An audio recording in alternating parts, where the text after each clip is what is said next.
Hello, हम रमान उपमा सब गोटा के प्रणाम आ स्वागत करै छी।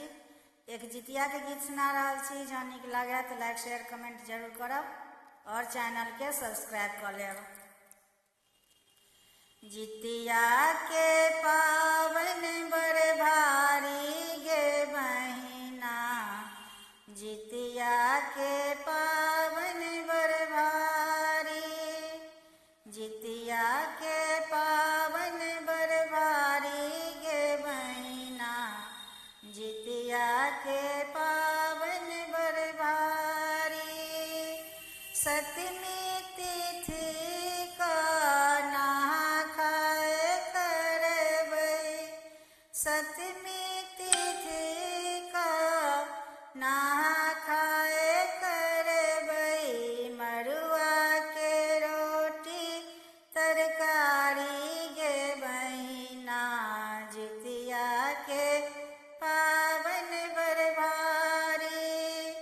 भोरबा में उठ गन करबै, भोरबा में उठ